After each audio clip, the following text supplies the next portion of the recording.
O nosso objetivo aqui é encontrar os valores, né, os pontos de máximo e mínimo dessa função. Como é que a gente faz isso? Já vimos em aulas anteriores que primeiro precisamos encontrar os pontos críticos. São exatamente neles onde a gente vai ter, né, os valores, os extremos da nossa função.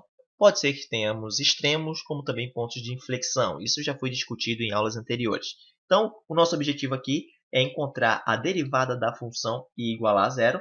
Esses pontos aqui, né, esses valores de x no qual a nossa derivada é anulada, nos informam exatamente os pontos onde temos valores extremos e pontos de inflexão. São os pontos estacionários. E quando a derivada da função não existe, né, então quando a derivada da função ela não existe, naquele ponto onde ela não existe, também temos algumas informações, né? Nesses pontos, poderíamos também ter valores extremos da função, ok? Beleza, então o que a gente precisa aqui é encontrar a derivada da função. Encontrando a derivada de f aqui, ficaríamos com 3x ao quadrado menos 3. O que a gente precisa primeiro é igualar a zero. Igualando a zero, isso aqui, ficaríamos com 3x ao quadrado menos 3 igual a zero. Encontrando as raízes aqui, ficaríamos com x igual a menos 1 e x igual a 1. Isso aqui nos daria, nos informa, né, exatamente os valores onde a derivada se anula. Beleza, então aqui teríamos dois pontos críticos. Aí eu pergunto para você, existe algum ponto onde a derivada não existe? Então, seria exatamente, perceba que a derivada é uma nova função. Então, se você encontrar o domínio dessa função, né, o domínio de f' seria todos os reais. Não teria nenhum problema. Então, todos os números existe uma derivada. Então, isso aqui, né, não iria acontecer com essa nossa função, a função que estamos trabalhando aqui agora. Então, eu já tenho dois pontos críticos, né, que seria menos 1 e 1. E eu já sei também que não existe nenhum ponto, né, onde a derivada não existe. Então, temos apenas dois pontos críticos. E é com eles, né, que vamos trabalhar, ok? Então, temos aqui o ponto onde x vale menos 1 e aqui x vale 1. O que a gente vai fazer agora é aplicar o teste da derivada primeira. Exatamente isso. E como é que a gente faz isso? Já temos os nossos pontos críticos. Vamos fazer um teste à esquerda de menos 1 e vamos escolher um número à esquerda de menos 1. Podemos escolher aqui menos 2. Um número que está entre menos 1 e 1, poderíamos escolher o 0. E à direita de 1, poderíamos escolher aqui o número 2. Ok? Então, o que a gente vai analisar aqui são exatamente esses intervalos aqui. Com dois números críticos, criamos três intervalos, né? Então, perceba que à esquerda de menos 1, para a gente saber se a nossa derivada é positiva ou negativa, basta substituir o número que a gente já escolheu aqui, menos 2, na nossa derivada. Então, o que a gente vai fazer é encontrar, tá? Então, o que a gente vai fazer aqui é encontrar o valor da derivada da função quando x vale menos 2. Substituindo aqui, ficaríamos com menos 2 ao quadrado é 4, 3 vezes 4 menos 3, nos daria como um resultado 9. E 9 é um número maior que zero. Ou seja, à esquerda de menos 1, as derivadas têm declividades positivas. Então, estaríamos crescendo à esquerda de menos 1.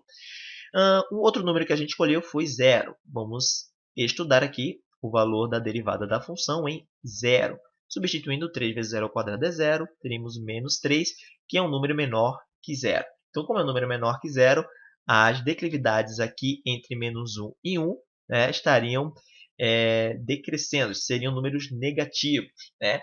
E o próximo número, o número que a gente escolheu, o terceiro número, seria exatamente quando em 2. Né? Então, a derivada em 2 nos daria como resultado 12 menos 9. 12 menos 3 seria também 9. Né? E 9 é um número maior que zero. Ou seja, à direita de 1 também teríamos declividades positivas, as nossas retas tangentes. A nossa função seria crescente dentro desse intervalo. Então, construímos aqui três intervalos, como eu falei.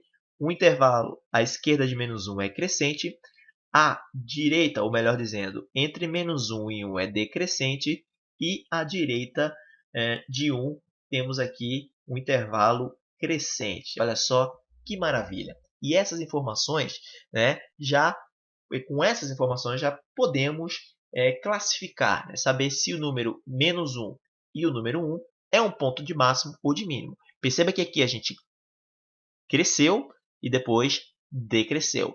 Então, a gente tem aqui um ponto de máximo. Menos 1 é um ponto de máximo. Eu não sei, né, se isso aqui, na realidade, a gente sabe que isso aqui seria uma curva. Né? Não teríamos uma quina aqui, porque aqui a derivada é igual a zero. Se tivéssemos uma quina, não teríamos uma derivada definida nesse ponto. Então, isso aqui seria exatamente uma curva, tá ok?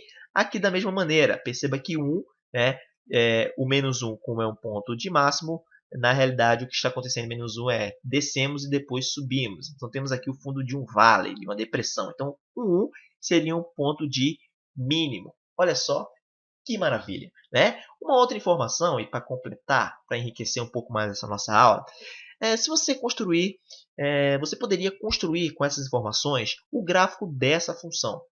Como é que a gente poderia fazer isso? E já adiantando algumas aulas que vamos trabalhar posteriormente. Eu estou falando isso aqui porque o gráfico dessa função não é algo tão complicado assim, ok? Perceba que a gente já tem alguns pontos críticos, que seria o menos 1 e o número 1, não é isso? E uma outra informação que a gente sabe é que a função corta o eixo y em 3. Então, quando x aqui é 3, o nosso gráfico vai cortar esse ponto aqui. E o que a gente precisa aqui, vamos subir um pouco mais esse gráfico aqui, ok? Para facilitar a nossa vida. O que a gente precisa aqui é o valor da função quando x é igual a menos 1 e o valor da função quando x é igual a 1.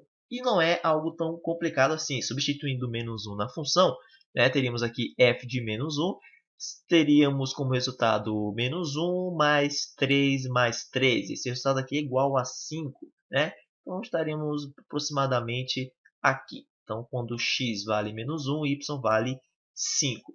E o outro resultado que precisamos seria quando x é igual a 1. Quando x é igual a 1, ficaríamos com 1 ao cubo menos 3 mais 3. Teríamos como resultado, então, igual a 1. Então, 1 estaria mais ou menos aqui. Né? Então, esse aqui é o valor de y, o valor da função quando x vale 1.